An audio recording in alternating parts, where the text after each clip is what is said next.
Dans les années 1980, le nombre de personnes consacrées dans les instituts dédiés à l'éducation a augmenté, fortement augmenté. Mais trouver un centre pour une formation adaptée à ces personnes consacrées n'était pas facile.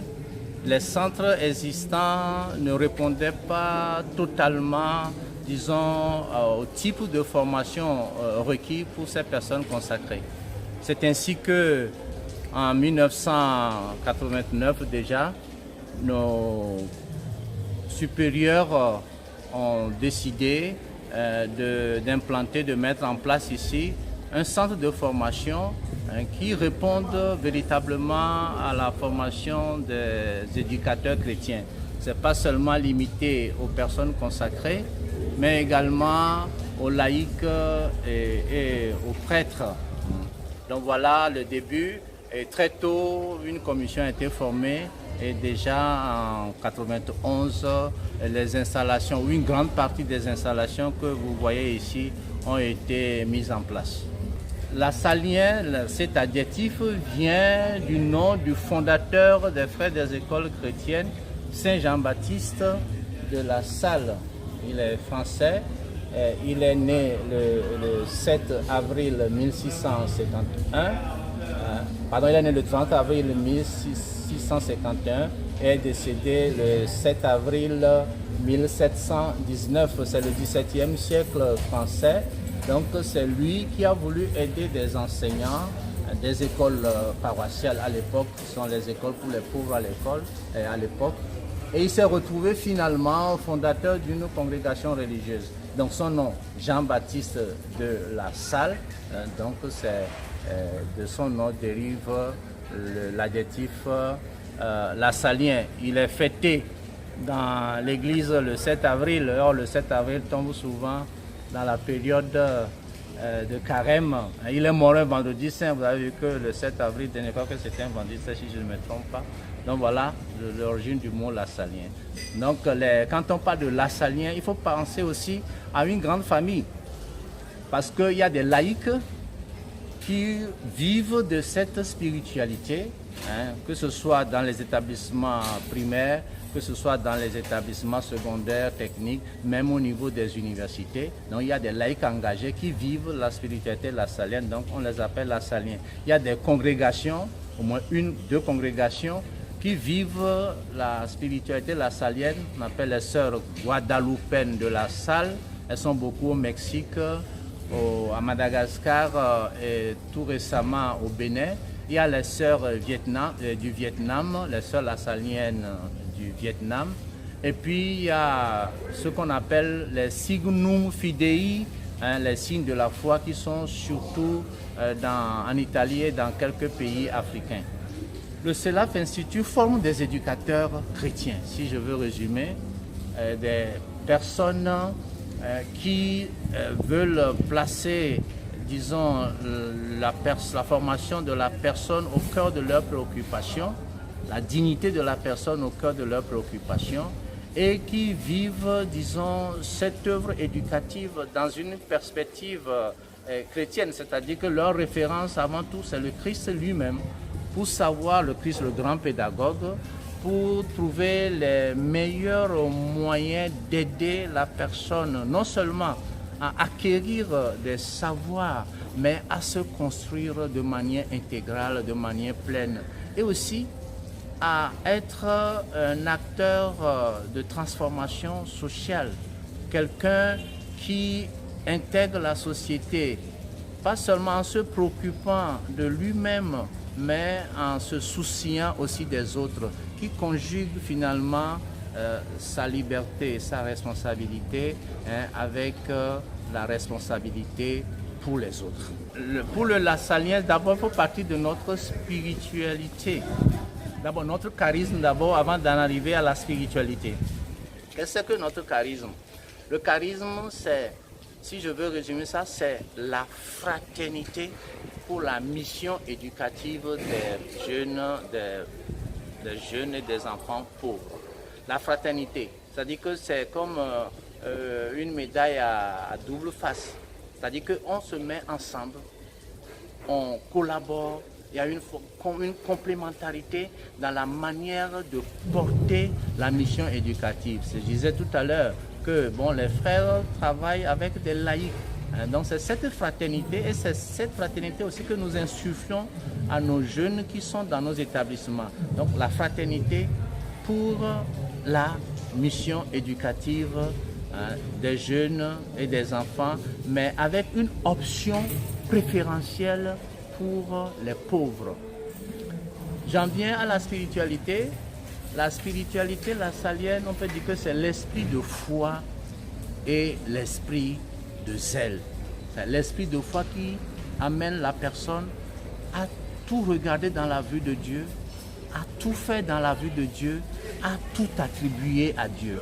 Donc, lorsque vous vivez de cet esprit, vous voyez que le regard que vous portez sur l'enfant n'est pas n'importe quel regard.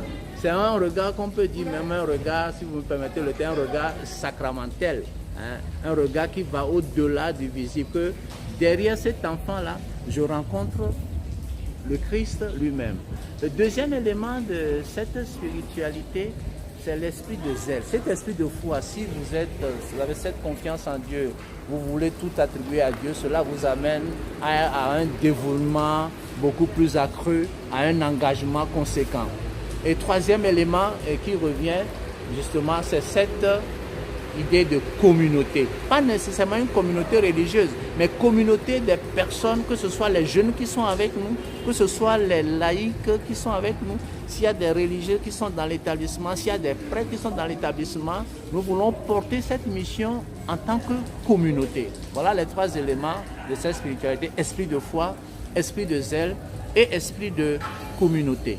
Tous ceux qui sont sortis de ce centre, quand nous recevons leurs témoignages, et disent que ils ont reçu une formation qui leur a permis non seulement de comprendre le fait éducatif, mais aussi d'être, disons, féconds sur le terrain de la mission. On peut dire que c'est la grande réussite. Et ils sont très reconnaissants au CELAF de tout ce que le CELAF leur a apporté. Ce n'est pas seulement les contenus disciplinaires, le contenu des cours, tout ce qu'on apprend en sciences de l'éducation ou bien dans les sciences religieuses. Il y a tout un climat organisationnel, il y a une manière de vivre dans ce centre-là, dans les relations interpersonnelles, dans les activités para-académiques qui entrent dans la structuration de la personne, qui entrent, disons, dans les compétences que la personne acquiert ici en venant au CELAF. Donc, c'est des sentiments de reconnaissance et de gratitude en général.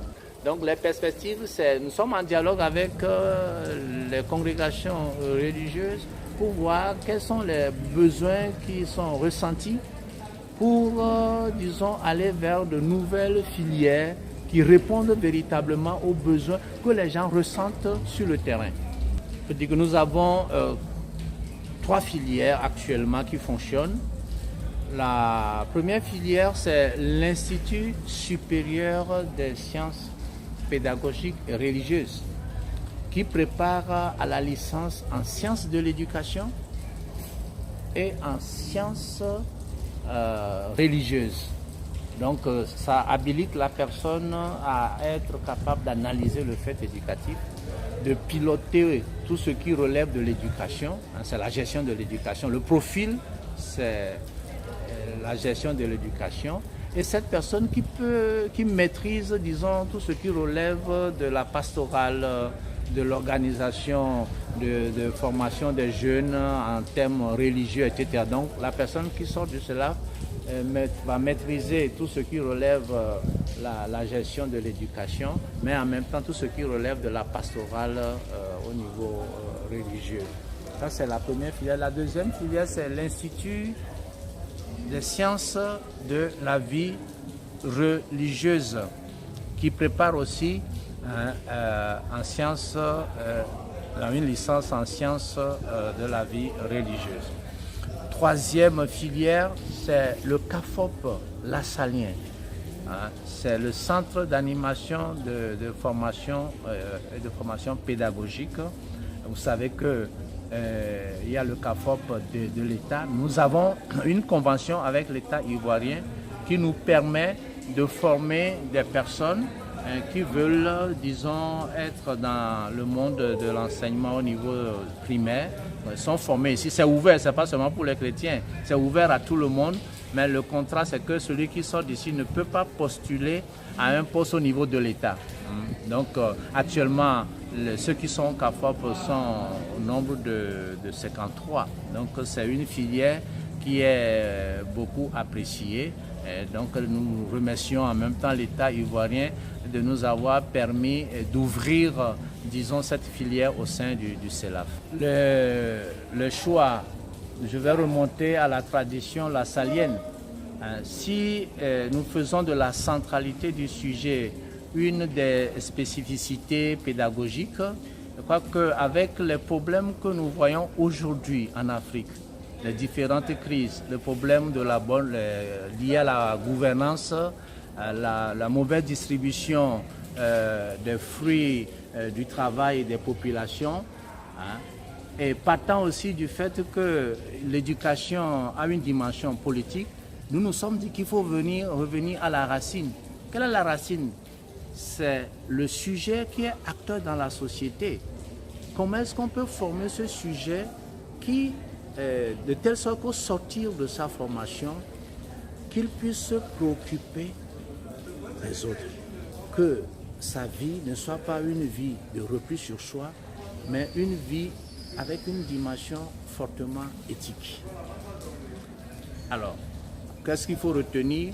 Retenir que la réflexion sur la place qu'il faut accorder à la dimension de l'altérité, c'est-à-dire le souci de l'autre, doit être un élément à regarder avec beaucoup d'attention dans nos systèmes éducatifs. Former la personne, qu'il soit une personne qui puisse s'ouvrir aux autres, qui puisse accueillir les autres, qui puisse accepter la différence, mais aussi qui accepte de vivre dans une dimension où le bien commun est respecté, où le bien commun est mis à la disposition, ça fait une tautologie, où chacun puisse bénéficier des fruits du travail de la collectivité. Bon, nous sommes dans l'interdisciplinarité, nous abordons les thématiques de manière transversale. On ne cloisonne pas le savoir. On fait en sorte que l'étudiant puisse, face à une réalité éducative, puisse voir quels sont les différents types d'éclairage pour ne pas être spécialiste dans un seul aspect de la question, mais essayer de faire converger différentes disciplines pour mieux comprendre, disons, cette réalité. Nous sommes, on peut dire, nous sommes dans la pensée complexe que dans une forme réductrice de saisie des réalités. C'est la pensée. Penser les choses de manière globale, même s'il y a des spécificités, essayer de voir quels sont les différents liens que les éléments entretiennent entre eux pour avoir une approche qui soit beaucoup plus féconde. L'avenir, c'est dans le sens de qu'est-ce que nous allons déployer encore dans le futur avec la collaboration des autres congrégations, parce qu'il y a beaucoup de congrégations qui viennent ici. Il y a au moins une quarantaine de congrégations qui viennent.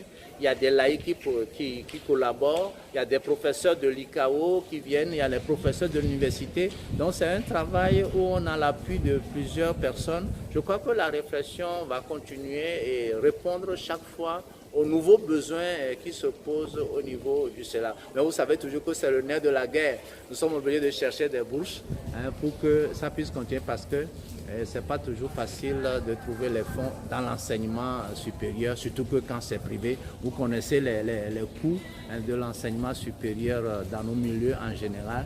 Donc tant qu'on aura encore de bonnes volontés qui vont soutenir, disons, cette œuvre de formation des éducateurs épris de justice, des éducateurs qui veulent transmettre, disons, des valeurs, disons, morales aux jeunes générations, je crois que ça vaut la peine de continuer avec cette œuvre.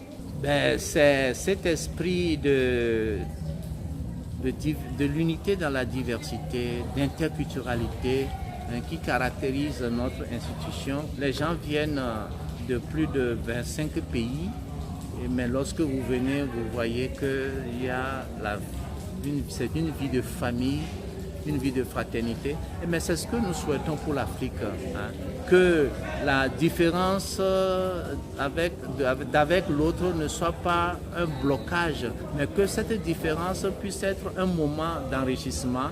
Hein, ce que nous vivons ici au CELAF, hein, nous voulons que ça puisse, disons, être une option fondamentale pour nos sociétés africaines en général, et que ceux qui sortent d'ici soient des médiateurs de paix, soient des artisans de paix en tant qu'éducateurs formés ici au CELAF Institute.